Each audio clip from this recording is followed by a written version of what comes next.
Then the Lord God said, "It is not good for the man to be alone. I will make a helper who is just right for him." So the Lord God formed from the ground all the wild animals and all the birds of the sky. He brought them to the man to see what he would call them. And the man chose a name for each one. He gave names to all the livestock, all of the birds of the sky, and all the wild animals. But still there was no helper just right for him. So the Lord God caused the man to fall into a deep sleep. While the man slept, the Lord God took out one of the man's ribs and closed up the opening. Then the Lord God made a woman from the rib, and he brought her to the man. "At last," the man exclaimed, "this one is bone from my bone and flesh from my flesh. She will be called woman, because she was taken from man." This explains why a man leaves his father and mother and is joined to his wife, and the two are united into one. Now the man and his wife were both naked, but they felt no shame. The serpent was the shrewdest of all the wild animals the Lord God had made. One day he asked the woman, "Did God really say you must not eat the fruit from any of the trees in the garden?" "Of course we may eat fruit from the trees in the garden," the woman replied. "It's only the fruit from the tree in the middle of the garden that we are not allowed to eat. God said, 'You must not eat it or even touch it. If you do, you will die.'" "You won't die," the serpent replied to the woman. "God knows that your eyes will be opened as soon as you eat it, and you will be like God, knowing both good and evil." The woman was convinced. She saw that the tree was beautiful and its fruit looked delicious, and she wanted the wisdom it would give her. So she took some of the fruit and ate it. Then she gave some to her husband who was with her, and he ate it too. At that moment their eyes were opened, and they suddenly felt shame at their nakedness. So they sewed fig leaves together to cover themselves.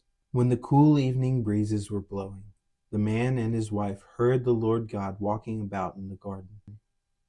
So they hid from the Lord God among the trees. Then the Lord God called to the man, "Where are you?" He replied, "I heard you walking in the garden, so I hid. I was afraid because I was naked." "Who told you that you were naked?" the Lord God asked. "Have you eaten from the tree whose fruit I commanded you not to eat?" The man replied, "It was the woman you gave me, who gave me the fruit, and I ate it." Then the Lord God asked the woman, "What have you done?" "The serpent deceived me," she replied. "That's why I ate it." Then the Lord God said to the serpent, "Because you have done this, you are cursed, more than all animals, domestic and wild.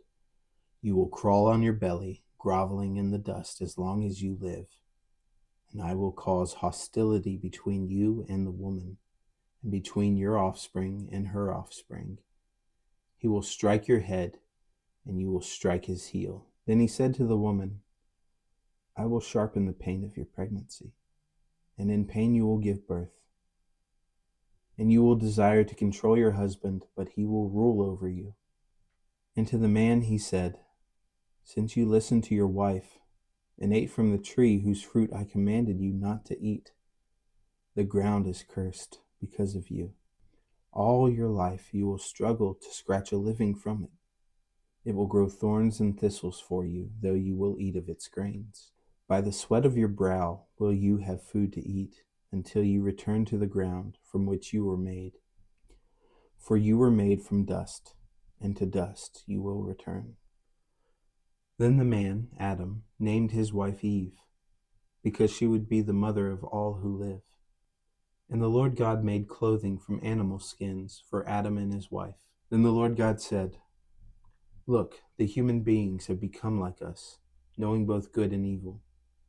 What if they reach out, take fruit from the tree of life, and eat it?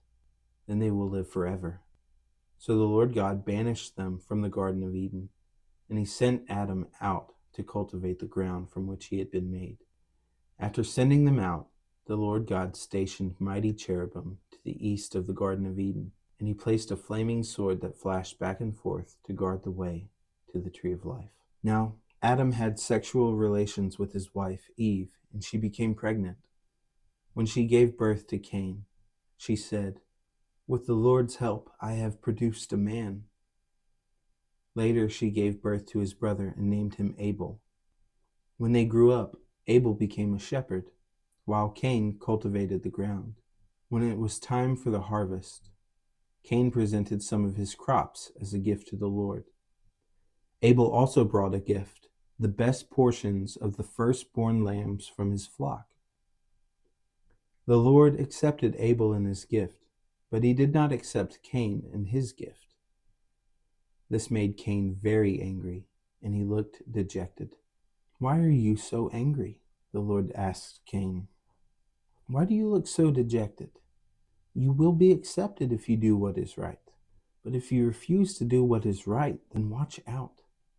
Sin is crouching at the door, eager to control you, but you must subdue it and be its master." One day, Cain suggested to his brother, "Let's go out into the fields." And while they were in the field, Cain attacked his brother Abel and killed him. Afterward, the Lord asked Cain, "Where is your brother? Where is Abel?" "I don't know," Cain responded. "Am I my brother's guardian?" But the Lord said, "What have you done? Listen, your brother's blood cries out to me from the ground. Now you are cursed and banished from the ground, which has swallowed your brother's blood. No longer will the ground yield good crops for you, no matter how hard you work. From now on, you will be a homeless wanderer on the earth." Cain replied to the Lord, "My punishment is too great for me to bear. You have banished me from the land and from your presence. You have made me a homeless wanderer. Anyone who finds me will kill me." The Lord replied, "No, for I will give a sevenfold punishment to anyone who kills you." Then the Lord put a mark on Cain to warn anyone who might try to kill him. So Cain left the Lord's presence and settled in the land of Nod, east of Eden. Jesus was born in Bethlehem in Judea during the reign of King Herod. About that time, some wise men from eastern lands arrived in Jerusalem, asking, "Where is the newborn King of the Jews? We saw his star as it rose, and we have come to worship him."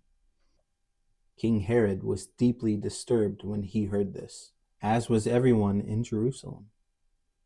He called a meeting of the leading priests and teachers of religious law and asked, "Where is the Messiah supposed to be born?" "In Bethlehem, in Judea," they said. "For this is what the prophet wrote. And you, O Bethlehem, in the land of Judah, are not least among the ruling cities of Judah. For a ruler will come from you, who will be the shepherd for my people Israel." Then Herod called for a private meeting with the wise men, and he learned from them the time when the star first appeared. Then he told them, "Go to Bethlehem and search carefully for the child. And when you find him, come back and tell me, so that I can go and worship him too." After this interview, the wise men went their way, and the star they had seen in the east guided them to Bethlehem. It went ahead of them and stopped over the place where the child was. When they saw the star, they were filled with joy. They entered the house and saw the child with his mother, Mary, and they bowed down and worshipped him. Then they opened their treasure chests and gave him gifts of gold, frankincense, and myrrh. When it was time to leave, they returned to their own country by another route, for God had warned them in a dream not to return to Herod. After the wise men were gone, an angel of the Lord appeared to Joseph in a dream. "Get up, flee to Egypt with the child and his mother," the angel said. "Stay there until I tell you to return, because Herod is going to search for the child to kill him." That night, Joseph left for Egypt with the child and Mary, his mother, and they stayed there until Herod's death. This fulfilled what the Lord had spoken through the prophet. I called my son out of Egypt." Herod was furious when he realized that the wise men had outwitted him. He sent soldiers to kill all the boys in and around Bethlehem who were 2 years old and under, based on the wise men's report of the star's first appearance. Herod's brutal action fulfilled what God had spoken through the prophet Jeremiah. A cry was heard in Ramah, weeping in great mourning. Rachel weeps for her children, refusing to be comforted, for they are dead.